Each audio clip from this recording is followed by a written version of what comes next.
বাংলা সাহিত্যের রোমাঞ্চকর কিছু গল্প নিয়ে আমাদের এই পথ চলা শুরু। আজ কিশলয় ছোটবেলার সাথীর তরফ থেকে আপনাদের জন্য হেমেন্দ্র কুমার রায় রচিত জয়ন্ত মানিক সিরিজের গল্প অনুবিসের অভিশাপ। হেমেন্দ্র কুমার রায় জন্মেছিলেন 1888 সালের 18ই এপ্রিল। ছোটদের জন্য তিনি 80টিরও বেশি বই লিখেছেন। এর মধ্যে কবিতা, নাটক, হাসি ও ভূতের গল্প, অ্যাডভেঞ্চার ও গোয়েন্দা কাহিনী, ঐতিহাসিক উপন্যাস সবকিছুই ছিল। তার সৃষ্ট দুঃসাহসী জুটি বিমল কুমার, জয়ন্ত মানিক, পুলিশ ইন্সপেক্টর সুন্দরবাবু, ডিটেকটিভ হেমন্ত বাংলা কিশোর সাহিত্যে বিশেষ উল্লেখযোগ্য চরিত্র। 1963 সালের 18ই এপ্রিল 75 বছর বয়সে তিনি মৃত্যুবরণ করেন। শুরু হচ্ছে আজকের গল্প অনুবিসের অভিশাপ।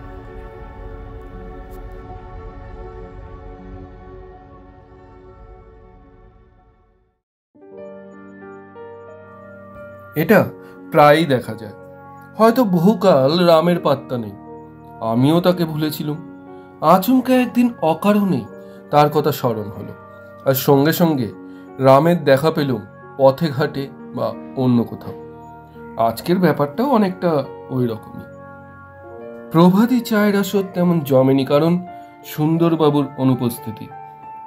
আন্দাজ করা গেল সুন্দরবাবু যখন চা ও তৎসহ রসনারোচক খাদ্য সামগ্রীর লোভ ছেড়েছেন, তখন জড়িয়ে পড়েছেন নিশ্চয়ই কোনো জটিল মামলার জালে।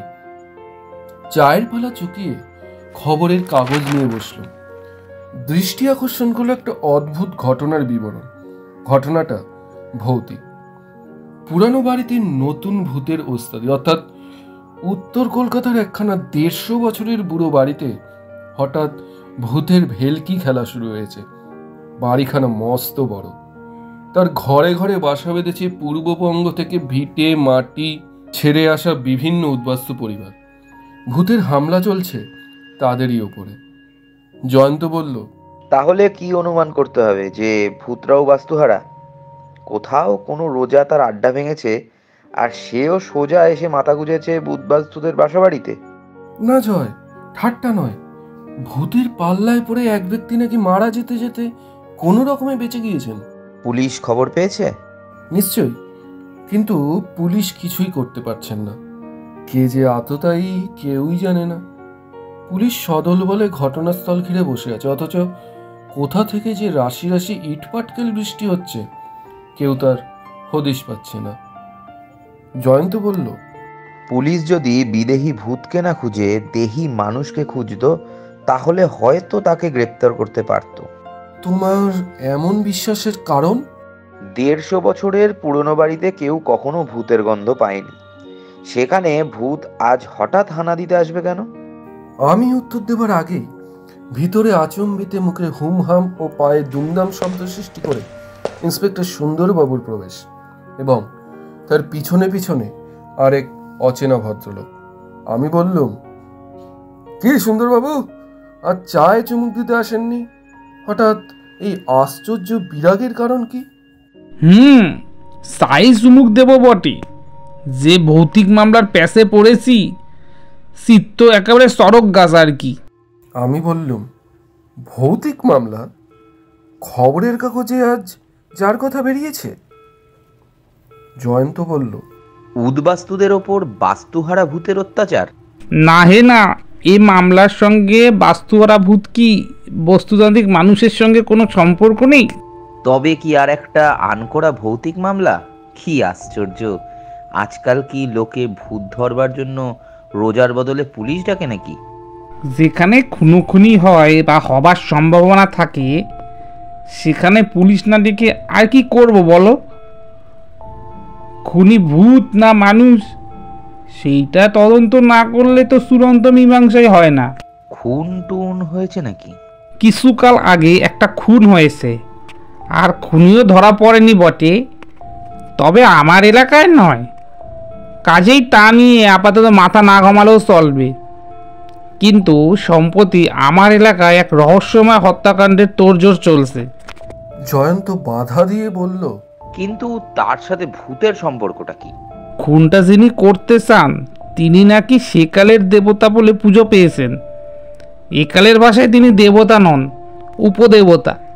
আমি সবিস্ময়ে বলে উঠলাম, বলেন কি দাদা, সেকেলে দেবতা একেলে পৃথিবীতে উপদেবতার ভূমিকায় দেখা দেওয়ার জন্য প্রস্তুত হচ্ছেন? ঠিক তাই। তুমি শুনলে আরও অবাক হবে এই যে এই উপদেবতাটির শাকিন হচ্ছে প্রাচীন মিশর। শুনেই তো আমি একেবারে ফ্ল্যাট। জয়ন্ত মুখ টিপে একটু হেসে বলল, সুন্দরবাবু, আপনার এই উপদেবতার উপকথা শুনে আমার কলেবর রোমাঞ্চিত হবে বলে সন্দেহ হচ্ছে না। অত কিম। তারপর এই দেবতা বা উপদেবতার নাম হচ্ছে আনুবিস। আমি বললাম, অনুবিসের কথা আমি বইতে পড়েছি। প্রাচীন মিশরীয়দের মতে তিনি হচ্ছেন সূর্য দেবতা ওসিরিসের পুত্র। মানুষ মারা গেলে পরে তিনি তার অভিভাবক হন। জয়ন্ত বলল, কিন্তু প্রাচীন মিশরীরা তো তাদের সভ্যতা, ধর্ম, কুসংস্কার নিয়ে মহাকালের মহাসাগর তটে জলের লিখনের মতন কবে পৃথিবী থেকে বিলুপ্ত হয়ে গেছে। ধরলুম তাদের দেবতা ও উপদেবতাদের মৃত্যু নেই, কিন্তু অন্তত নিদ্রাসুখ উপভোগ না করে আজকের এই সর্বনেশে অ্যাটেম বোমার যুগে তারা কি আবার জেগে উঠে পৃথিবীতে অবতীর্ণ হতে সাহস করবে? সুন্দরবাবু একটু অধীরভাবে বললেন, ভাই জয়ন্ত, গোড়াতেই কথা করিচ্ছা করে সন্তরণ দিয়ে সময় নষ্ট করে লাভ নাই। যে ঘটনা ভাষা ভাষা শুনেই চমকে গিয়েছি, এ মামলা গ্রহণযোগ্য কিনা তা মনে যথেষ্ট সন্দেহ রয়েছে। তোমাদের সঙ্গে পরামর্শ করবার জন্য এই ভদ্রলোককে নিয়ে এসেছি। এর প্রমুখাত আসল ঘটনা শ্রবণ করো। এর নাম যতীন্দ্র সেন। ইনি একজন প্রত্নতাত্ত্বিক। তখন আগন্তুকের দিকে ভালো করে ফিরে তাকালুম। মাথায় খানিক সাদা, খানিক কালো অযত্ন বিন্যস্ত দীর্ঘকেশ, সৌম্যমুখ, দাড়ি গোববোধ করেই ৩-৪ দিন কামানো হয়নি। মোটা কাচের চওড়া ফ্রেমের চশমার ভিতর থেকে দেখা যাচ্ছে চিন্তান্বিত দৃষ্টি। সাদা সেদে আধময়লা জামা কাপড়ে প্রসাধন পরিপাট্যের কোনো চিহ্নই নেই। পায়ে বার্নিশ না করা পাদুকা, শ্যামবর্ণ, মাঝারি আকার, হাতে একগাছা যষ্টি। তার স্থূলতা দেখলেই বোঝা যায় তাকে ধারণ করা হয়েছে শোভার্থে নয়, আত্মরক্ষার্থে। জয়ন্ত বলল, যতীনবাবু নমস্কার। আমি আপনার নাম শুনেছি, আপনি অবিখ্যাত ব্যক্তি নন। বাংলার চন্দ্রকেতুগড়ে পুরাতত্ত্ব নিয়ে পত্রিকার আপনার সুলিখিত আলোচনা আমি পড়েছি, কিন্তু আপনার মতো নিরীহ প্রত্নতাত্ত্বিকের হাতে এমন একগাছা বেমানান বাঘমারা লাঠি কেন? এতক্ষণ পরে মুখ খুলে যতীনবাবু বললেন, ভয়ে মশাই, ভয়ে। ভয়ে? কার ভয়ে? অনুবিসের। তাহলে অ্যানুবিস যে জাগ্রত দেবতা, একথা আপনি বিশ্বাস করেন? করি। বিশ্বাস আগে করতুম না, কিন্তু এখন বিশ্বাস করতে বাধ্য হয়েছি। কেন বাধ্য হয়েছেন কেন? অনুবিস যে জাগ্রত দেবতা আমাদের প্রমাণও পেয়েছি। যতীনবাবু, আপনার কথা শুনলে যে লোকে হাসবে। আমার সব কথা শুনলে আপনি নিশ্চয়ই হাসতে পারবেন না। উত্তম, তবে বলুন আপনার সব কথা, এমনকি আপনার বিষয় সম্পত্তি আর পরিবারবর্গের কথাও কিন্তু শুনতে চাই। যতীনবাবু বলতে লাগলেন, অল্প বিস্তর বিষয় আশয় আর ব্যাংকের খাতার মহিমায় আমার জীবন সুখ স্বাচ্ছন্দ্যেই কাটে। লোকের মতে আমি ধনী, আর পরিবারবর্গের কথা জিজ্ঞেস করছেন। আমি বিবাহ করিনি। পরিবারবর্গ বলতে আমার সংসারে আপাতত আর কেউ নেই। 2 বিধবা সহোদরা ছিল, তারাও এখন পরলোক গমন করেছে। তাদের প্রত্যেকেরই একটি করে পুত্র। তারাই এতদিন আমার সঙ্গে বাস করত। একজনের নাম মুরলীধর, আর একজনের নাম সনত। কিন্তু সনত মারা পড়েছে সাম্প্রতিক দুর্ঘটনায়, আর মুরলীধর সে কেউ নেই। চরিত্র দেশের জন্য আমি তাকে ত্যাগ করতে বাধ্য হয়েছি। তাকে আমি নিজের মনের মতো শিক্ষা দিয়ে মানুষ করবার চেষ্টা করেছিলাম।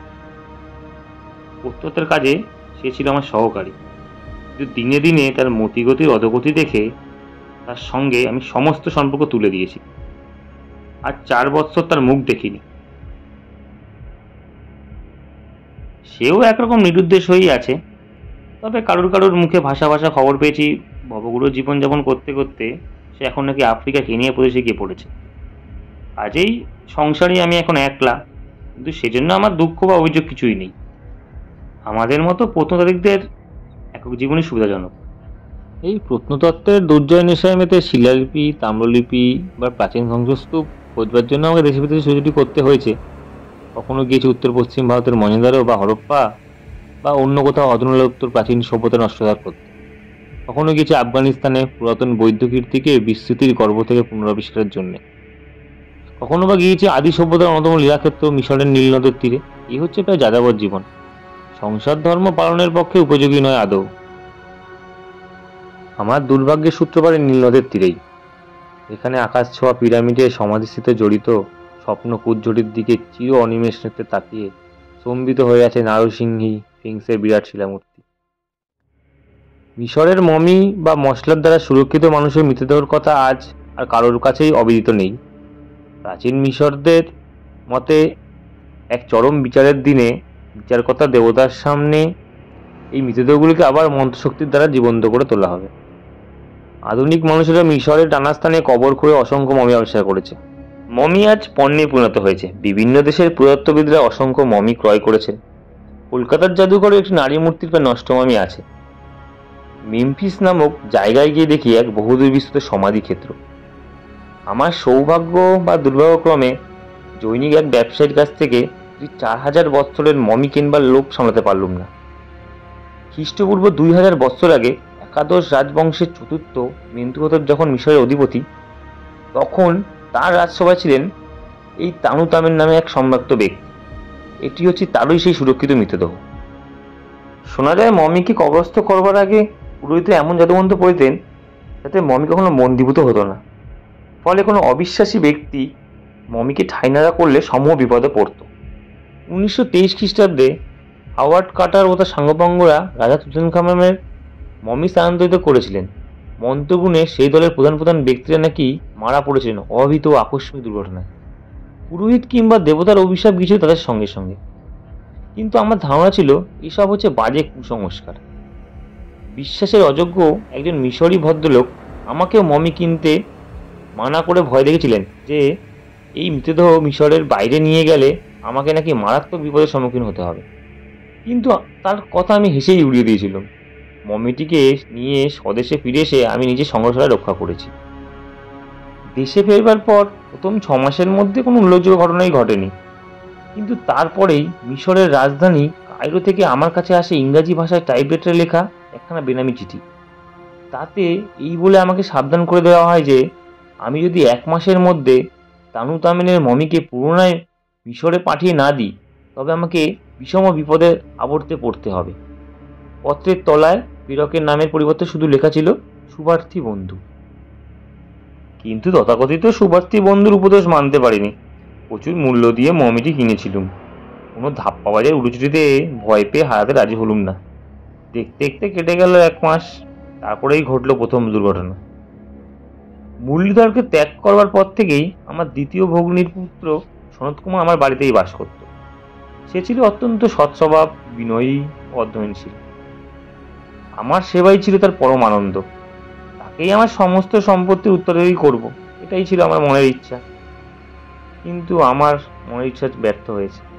সনত কুমার অপঘাতে মারা পড়েছে এবং তার অস্বাভাবিক মৃত্যু হচ্ছে রহস্যাবৃত। এই পর্যন্ত শুনে জয়ন্ত বাধা দিয়ে বলল, আপনার ভাগ্নের মৃত্যুকে রহস্যাবৃত বলছেন কেন?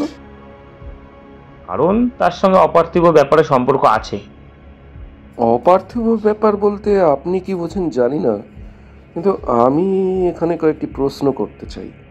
জয়ন্ত বলল, আমার প্রথম প্রশ্ন হচ্ছে, সনৎবাবু কতদিন আগে মারা পড়েছেন? ঠিক 1 মাস আগে রাত্রিকালে। পুলিশের মতেও কি এটি হত্যাকাণ্ড? নিশ্চয়ই। এই সম্বন্ধে মতদ্বৈত হতে পারে না। কেউ বিষাক্ত তীর ছুঁড়ে তাকে হত্যা করেছে। পক্ষে তীরবিদ্ধ অবস্থায় সনতের মৃতদেহ পাওয়া গেছে। এ বিষয়ে আরও কিছু জানতে চাই। সনতের মৃতদেহ পড়েছিল ঘরের মেঝের উপরে। ঘরের দরজাও বন্ধ ছিল। জানালা? আগে হ্যাঁ, খোলা ছিল। ঘরে আলো জ্বলছিল বোধহয়? আগে হ্যাঁ। সব বুঝতে পারছি, কেউ বাইরে থেকে তীর ছুঁড়ে সনদবাবুকে হত্যা করেছে। পুলিশও তাই বলে। পুলিশ কি কাউকে সন্দেহ করছে? কার উপর সন্দেহ করবে? সনদই ছিল অজাত শত্রু, তার মৃত্যু দিয়ে ক্ষতিগ্রস্ত হয়েছি কেবলমাত্র আমি। বোধ করি হত্যাকারীর উদ্দেশ্য তাই ছিল। এইবার তবে আসল প্রশ্নে আসা যাক। যতীনবাবু, আপনার মতে সনদবাবুর মৃত্যুর সঙ্গে অপার্থিব রহস্যের সম্পর্ক আছে, এমন বিশ্বাসের কোনো কারণ আছে কি?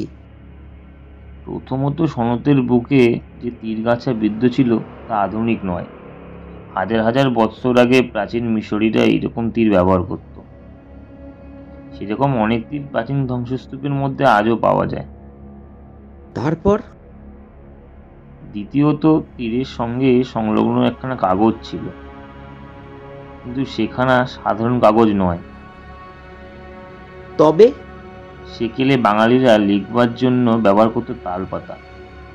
মিশরে আজও প্যাপাইরাস নামক একরকম জলজ তৃণ পাওয়া যায়। প্রাচীন মিশরীরা সেই তৃণ থেকে কাগজ তৈরি করে লিখবার জন্য ব্যবহার করত। এ কথা আমরাও জানি। তীরের সঙ্গে সংলগ্ন কাগজখানা ছিল ঠিক সেই রকমই, আর তার উপরে লেখা ছিল দুটি শব্দ। প্রাচীন মিশরীরা তো লিখত চিত্রাক্ষরে, যাকে হায়ারাগ্লিফিক্স বলা হয়। আগে হ্যাঁ, সে হচ্ছে একরকম সাংকেতিক ভাষা, বিশেষজ্ঞ ছাড়া অন্য কেউ পড়তে পারে না। আপনি পড়তে পারেন তো? নিশ্চয়ই। সেই কাগজে কি লেখা ছিল? অনুবিশের অভিশাপ। অর্থাৎ আপনি বলতে চাইছেন তাতুতামেনের মমি চুরি বা ঠাইনারা করেছেন বলে অ্যানুবিসের অভিশাপে আপনার ভাগিনীও নিহত হয়েছেন। ও ছাড়া আর কি অর্থ হবে বলুন? কিন্তু কথা হচ্ছে, এটা কি উদরপিণ্ডি বুদর ঘাড়ে নয়? দোষ করলেন আপনি আর শাস্তি পেলে অন্য লোক। তারপর শুনুন, সনদের মৃত্যুর হপ্তাখানেক পরে আবার এক উড়োচুটি আসে, ঠিক সেই রকম টাইপরাইটারে লেখা, এবং এবারও সেই লেখক সুপার্থী বন্ধু। এবারের চিঠির খামের ওপরেও কি মিশরের ডাকঘরের ছাপ ছিল?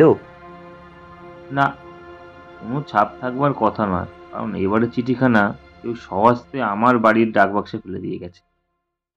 বটে বটে, বড়ই চিত্তাকর্ষক কথা।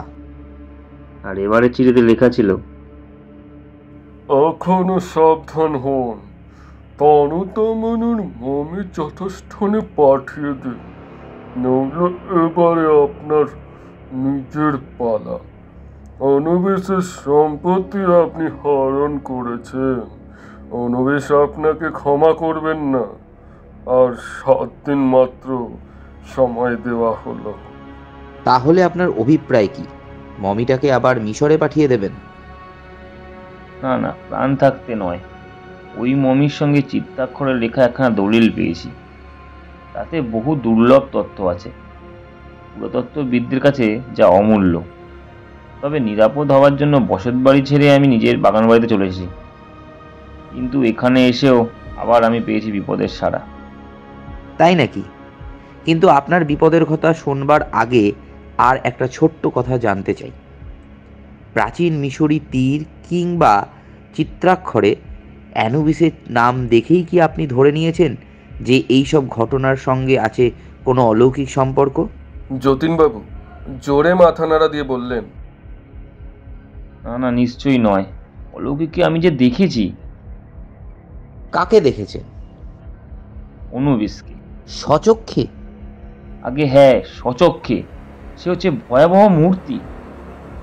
জয়ন্ত উত্তেজিত কণ্ঠে বলল, প্রাচীন মিশরের কথা আজ পরিণত হয়েছে সুদূর অতীতের স্বপ্ন। আর আপনি কি না বলতে চান সেই বিস্মৃত পৌরাণিক যুগের ভুতুরে দেবতা অনুবিশকে সচক্ষে দেখেছেন এই 20 শতাব্দীর কলকাতায়? আগে হ্যাঁ, আমিও তাই বলতে চাই। সুন্দরবাবু বললেন, আপনি একটা বিটকেল স্বপ্ন দেখেছেন। আমি বললাম, সব কথা না শুনে কোনো মত প্রকাশ না করাই উচিত। যতীনবাবুর বক্তব্য এখনো শেষ হয়নি। জয়ন্ত বলল, ঠিক।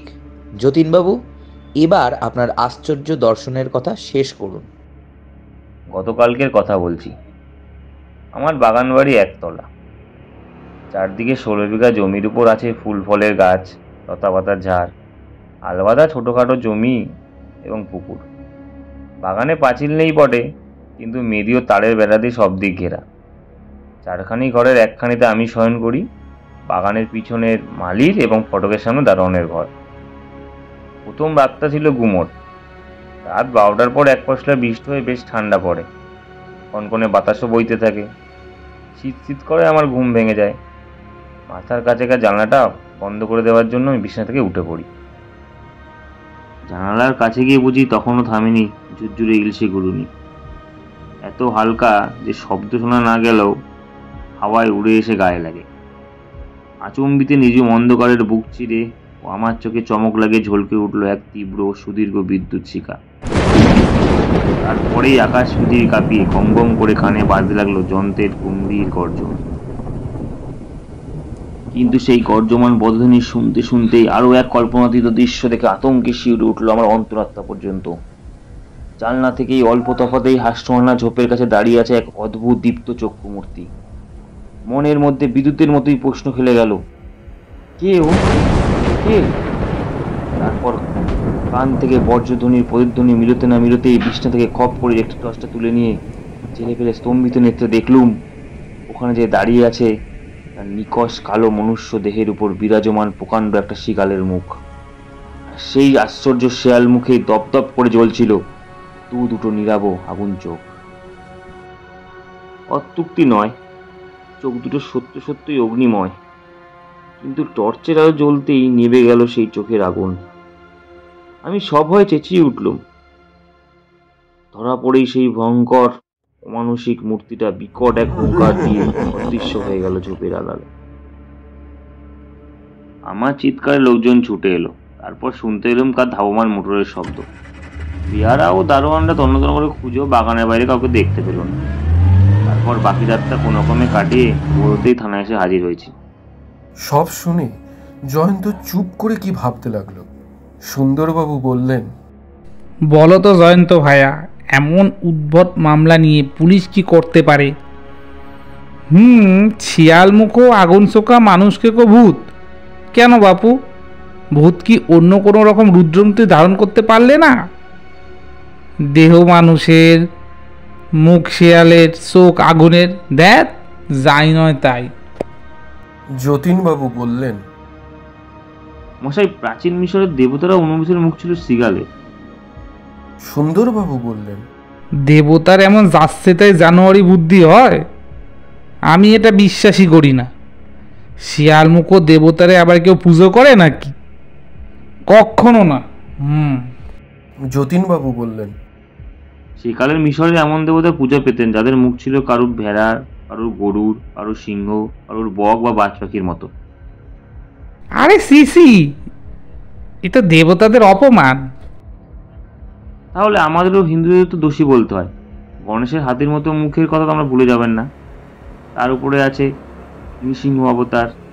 আবার পুরনো মন্দিরে বিষ্ণু নরবর মূর্তিও দেখা যায়। আমি বললুম, ওসব কথা বাদ দিন। হ্যাঁ যতীনবাবু, ওই শেয়ালমুখ বিদেশি দেবতাকে দেখতে গিয়ে ভয়ে আপনার চোখের ভ্রম হয়নি তো? কি বলছেন? ভ্রম?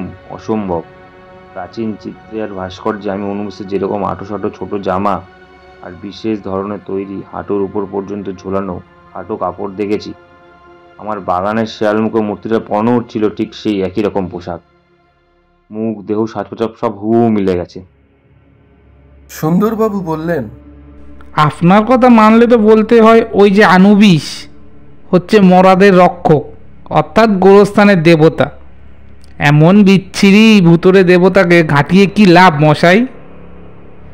তানুতামানের শুকনো মরাটা মানে ফিরিয়ে দিলেই যে সব লেটা চুকে যায়। আপনারও প্রাণ রক্ষা হয়, আমরাও হাফ সেরে বাসি। যতীনবাবুর মুখে ফুটল দৃঢ় প্রতিজ্ঞার ভাব। 2 হাত মুষ্টিবদ্ধ করে তিনি বললেন, ফিরিয়ে দেব? বলেন কি? তাহলে প্রত্নতত্ত্ববিদদের গো আপনি জানেন না। গো বজায় রাখবার জন্য আমি শেষ পর্যন্ত চেষ্টা করে দেখব। সুন্দরবাবু বিরক্ত মুখে বললেন, অর্থাৎ আমাদের জ্বালিয়ে আর খাটিয়ে মারবেন না মশাই? পুলিশ ভূত ধরার বেসাতি করে না। আপনি ভালো রোজার তল্লাশ করুন, কি বলো জয়ন্ত? সুন্দরবাবুর প্রশ্নের জবাব না দিয়ে জয়ন্ত বলল, যতীনবাবু, মমিটা প্রত্যার্পণ করবার জন্য আপনাকে 7 দিন সময় দেওয়া হয়েছিল। সেই 7 দিনের কয়দিন আর বাকি আছে? বাকি নেই মশাই, গতকাল ঠিক 7 দিনের মাথায় আমি অনুমেষের দেখা পেয়েছি। তাহলে পত্রলেখকের কথায় বিশ্বাস করলে বলতে হয় আপনার যে কোনো মুহূর্তে জীবন বিপন্ন হতে পারে। আগে হ্যাঁ। কাল রাত্রে সেই শিয়ালমুখ মূর্তিটাকে আপনি বাগানের হাসনুহানার ঝোপের কাছে দেখেছিলেন। হ্যাঁ। আর মূর্তিটা অদৃশ্য হবার সঙ্গে সঙ্গেই একখানা চলন্ত মোটরের শব্দ শুনেছিলেন। শুনেছিলুম। আশ্চর্য, শব্দটা আসছিল বাগানের কোন দিক থেকে? আগে ওই পিছন দিক থেকে। সেদিকে মোটর চলবার উপযোগী রাস্তা আছে? একটা সরু কাঁচা রাস্তা আছে বটে, কিন্তু দিনেও সেদিকে গাড়িতে চড়ে বা পায়ে হেঁটে কারুকে বড় যাতায়াত করতে দেখিনি। আর রাত্রে তো নয়, সেদিকে আছে কেবল পুরো জঙ্গলে জমি। যতীনবাবু, মূর্তিটা দেখা পাবার আগেই তো এক পশলা বৃষ্টি হয়ে গেছিল, কি তাই না? আগে হ্যাঁ, বেশ এক পশলা। জয়ন্ত চেয়ার ছেড়ে উঠে দাঁড়িয়ে বলল, সুন্দরবাবু, গা তুলুন, আমরা যতীনবাবুর বাগান বাড়িতে যাত্রা করব। কেন হে, তুমি কি আজগুবি মামলাটার ভার নিতে চাও? তা চাইবই কি, কিন্তু মনে রেখো, শেষটা এভার দুর্বহ আর দুঃসহ হতে পারে। হলেও কিন্তু সে ভার নামাবার শক্তি আমার আছে। উঠুন উঠুন, এবার উঠুন তো। কলকাতা থেকে বেশি দূর নয়, মাত্র মাইল 12 পথ। তারপরেই যতীনবাবুর বাগান বাড়ি। বেশ সাজানো বাগান, বাড়িখানি বাংলো ধরনের, ছোট হলেও দৃষ্টি আকর্ষণ করে। একেবারে শয়নগৃহে ঢুকে জয়ন্ত জিজ্ঞাসা করলেন, যতীনবাবু, কোন জানলা থেকে আপনি সেই মূর্তিটা দেখেছিলেন? যতীনবাবু অঙ্গুলির নির্দেশে দেখিয়ে দিলেন। জয়ন্ত জানলার কাছে গিয়ে দাঁড়িয়ে বাইরের দিকে দৃষ্টি চালনা করে বলল, কালকের এক পশলা বৃষ্টি গাছপালার ধুলো সব ধুয়ে দিয়েছে, আর সোনালি রোদের রঙে রঞ্জিত হয়ে ওই হাসনুহানা ঝোপটার শ্যামলতা সুন্দরভাবে দেখা যাচ্ছে।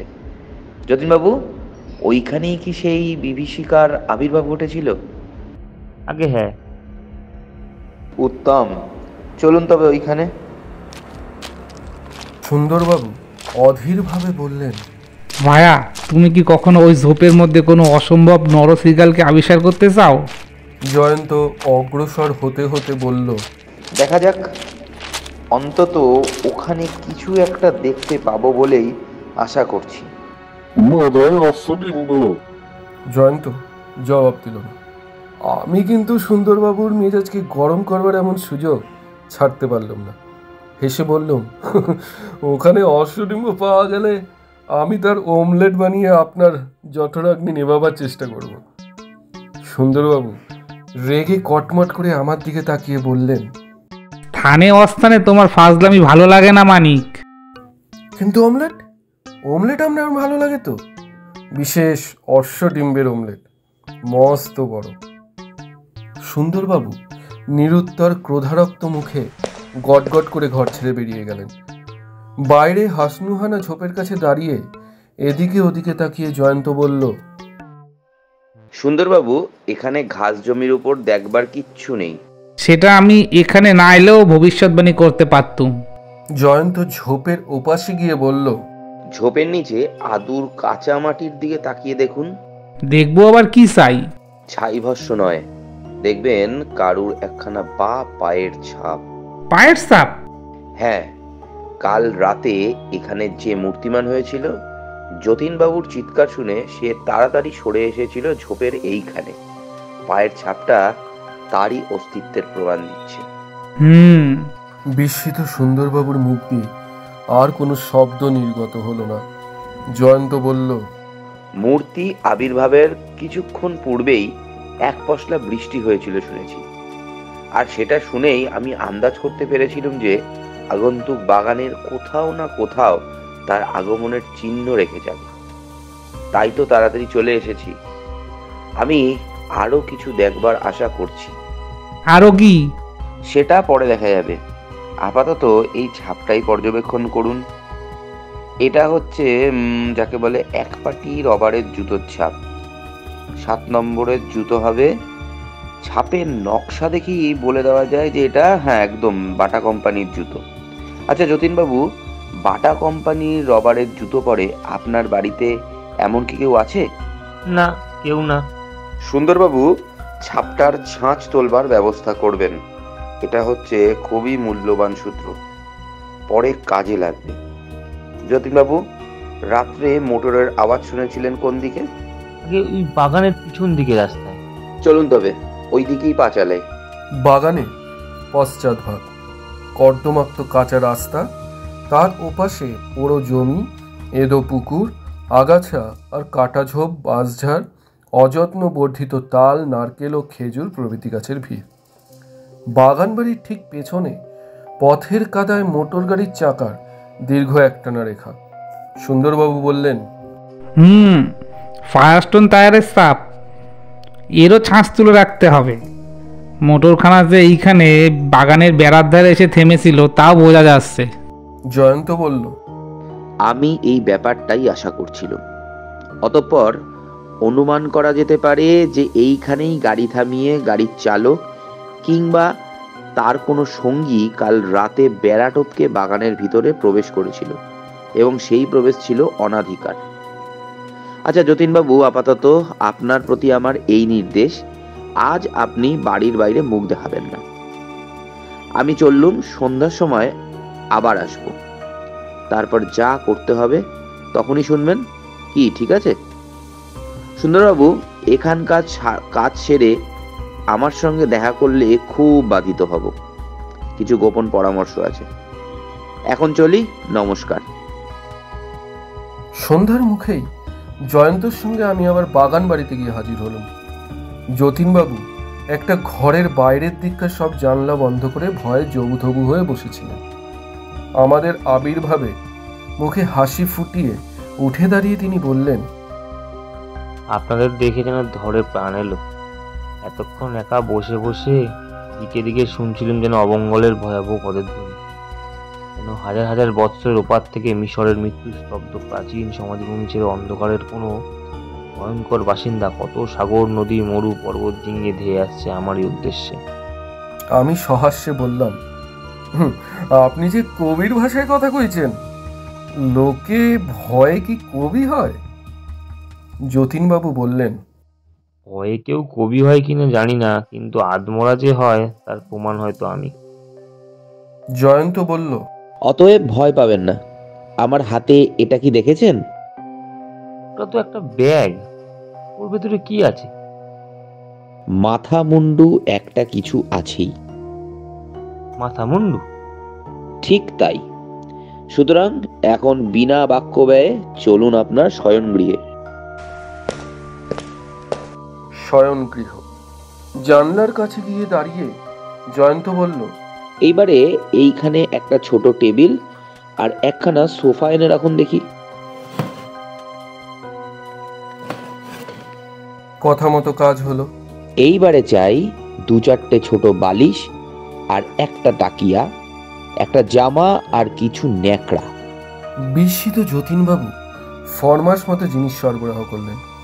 অতঃপর জয়ন্ত ব্যাগের ভিতর থেকে বার করল মোম দিয়ে গড়া একটা নরমুণ্ড। হঠাৎ দেখলে ভ্রম হয় আসল মানুষের মাথা। সচকিত কণ্ঠে যতীন শুধলেন, ও কি ব্যাপার জয়ন্তবাবু, ও কি ব্যাপার? রহস্যময় হাসি হাসতে হাসতে নিরুত্তর মুখে জয়ন্ত প্রথমে সোফার উপরে তাকিয়া রেখে তার উপর জামা পরালো। তারপর ন্যাকড়াগুলো গুজে দিল এখানে ওখানে এবং তাকিয়ার ঊর্ধ্বদেশে স্থাপন করলো সেই কৃত্রিম নরমুণ্ডটা। তারপর ঘরের বাইরে বাগানে গিয়ে জানলা দিয়ে ঘরের ভেতর দিকে তাকিয়ে চুপ করে দাঁড়িয়ে রইল কিছুক্ষণ। হতভম্ব যতীনবাবুর মুখে এতক্ষণ পরে কথা ফুটল। আমাকে শুধলেন, আপনার বন্ধু কি করতে চায় বলুন দেখি? আমি বললুম, এখনই শুনতে পাবেন, ধৈর্য ধরুন। কিন্তু এই নকল নরমুন্ডুটা? ওটা এসেছে থিয়েটারের সাজঘর থেকে। মঞ্চের উপরে সময়ে সময়ে কাটা নরমুন্দ দেখানো দরকার হয় কি না? তবু যতীনবাবুর মুখ দেখে মনে হলো না অন্ধকারের মধ্যে তিনি এক ফোঁটা আলো দেখতে পেয়েছেন। জয়ন্ত ঘরের ভিতরে এসে বলল, বাগান থেকে কি দেখলুম জানেন যতীনবাবু? দেখলাম টেবিলের দিকে মুখ করে সোফার উপরে বসে আছেন, ঠিক যেন আপনি। আমি? তাছাড়া আবার কে? বালিশ, তাকিয়া প্রভৃতি সোফার পিছন থেকে কিছুই দেখা যাচ্ছিল না। কেবল দেখতে পেলুম আপনার মাথাটা। এটা আপনার শোবার ঘর। এখানে রাত্রে আপনি ছাড়া আবার কে থাকবে? কিন্তু ঠিকই ভুল হলো যে মশাই, ওই বিতিকিচ্ছি মুন্ডুটা কেউ আমার বলে সন্দেহ করবে না? আরে মশাই, একে রাত্রি কাল, তাই আবার বাগানের দর্শক থাকবে অনেক দূরে। তার উপরে অধিকতর সাবধানতার জন্য আজ ঘরে স্বল্প শক্তির একটি মাত্র ইলেকট্রিক বাল্ব জ্বালাবার ব্যবস্থা করা হবে। সুতরাং কৃত্রিম মুখটাকেও সম্মুখ থেকে দেখা যাবে না। আবার ওর মাথার পেছনে ঠিক আপনারই মতন কাঁচা পাকা লম্বা চুল দেওয়া হয়েছে। সুতরাং দর্শকের চোখে ভুল হওয়া অনিবার্য। আমার কথায় যদি বিশ্বাস না হয়, আপনি নিজেও একবার বাগানে গিয়ে চক্ষুকর্ণের বিষাদ ভঞ্জন করে আসুন না, তাহলেই হয়।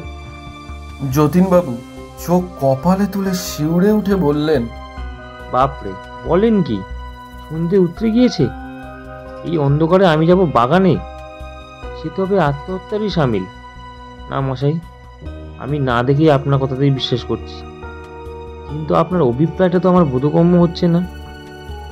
এত তোড়জোড় কিসের? আজ রাত্রে যদি বাগানে অ্যানোবিসের অশুভ আগমন হয়, তবে নাগালের ভিতরে আপনার জলজান্ত মাথাটা পেয়ে সে জানালা পথে নিশ্চয়ই বিষাক্ত তীর নিক্ষেপ করবে। 7 দিন কেটে গেছে, কাল তার মনস্কামনা পূর্ণ হয়নি, কিন্তু আজ হবে। ওরে বাবা, আমি তখন কোথায় থাকবো? আপনাকে অন্য কোনো ঘরে ঘাপটি মেরে থাকতে হবে। একলা? তা নয় তো কি। আর আপনারা? আমরা এখনই বিদায় হব। আর আমি এখানে বলির পাঠার মতন কেঁপে মরবো?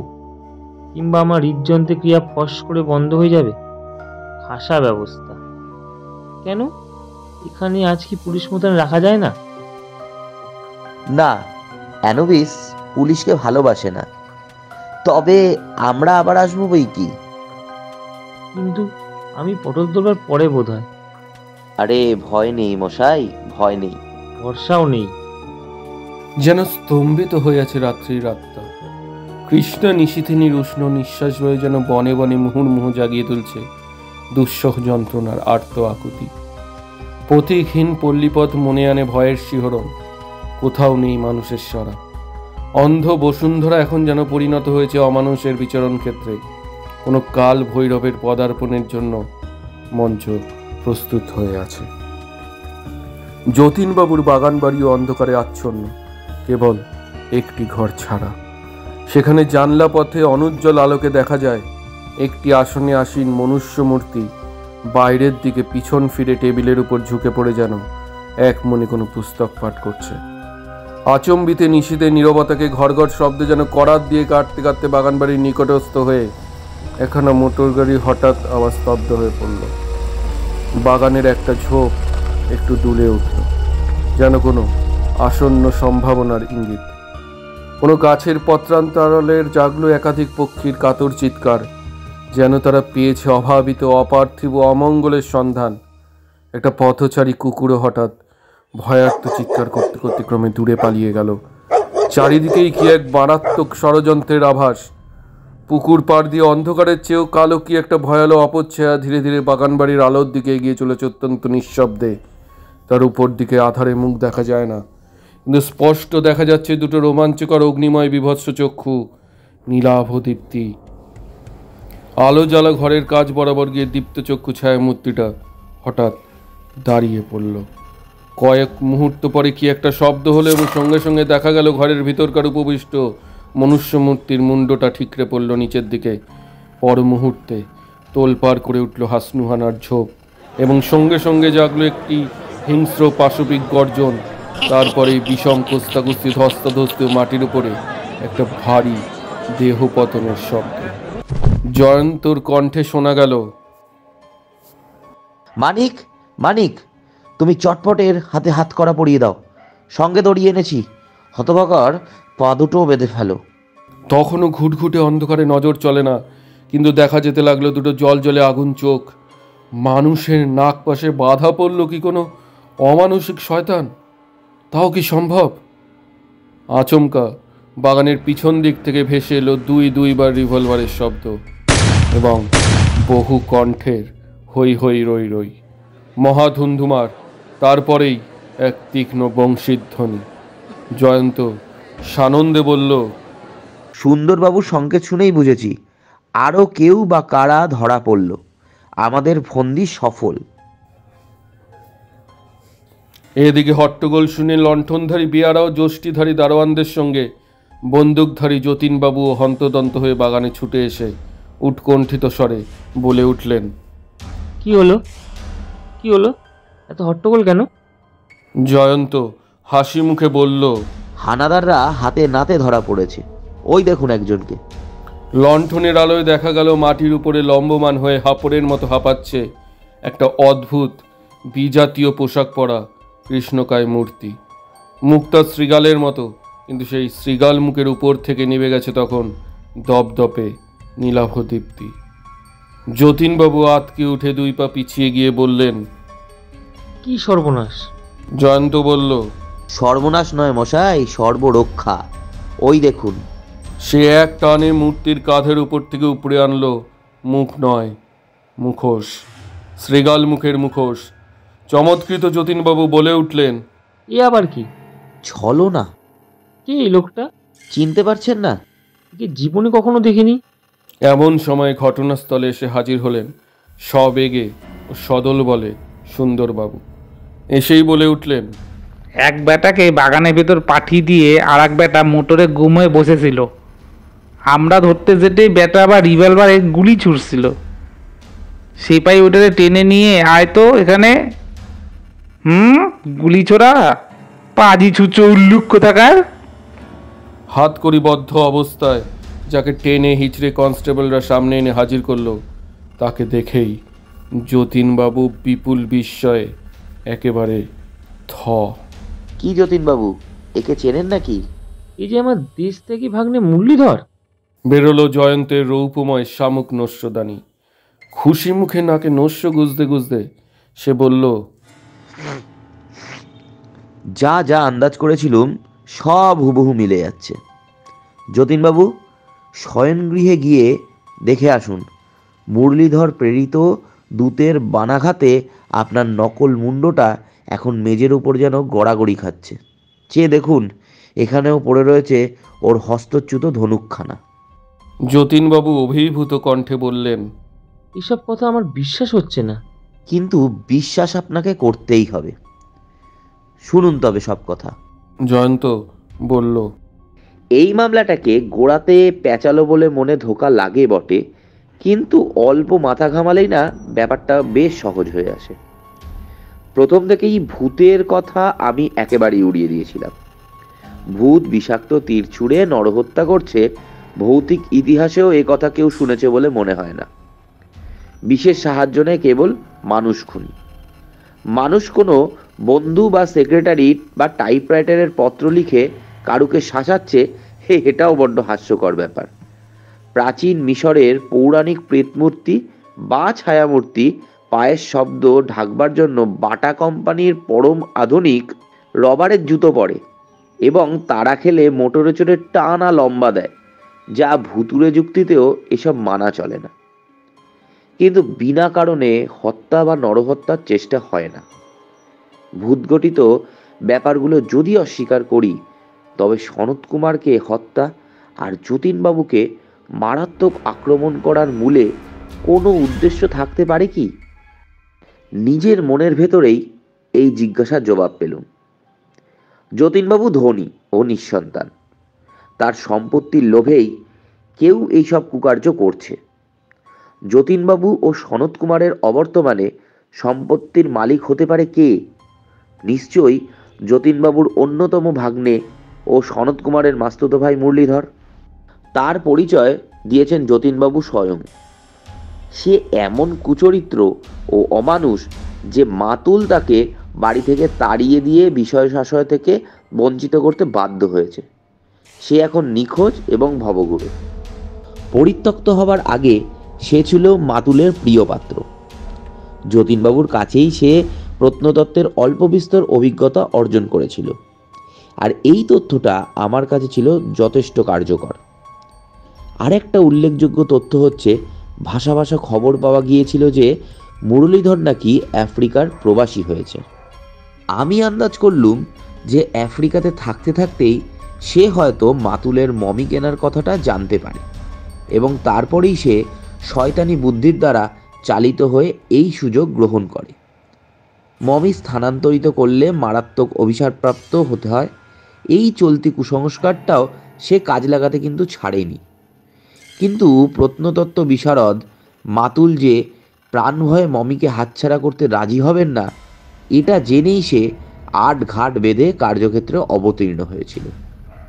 অ্যানুবিসের ছদ্মবেশে অন্য যে ব্যক্তি ধরা পড়েছে সে হচ্ছে তারই আজ্ঞাবহ এবং পাপকর্মের সঙ্গী।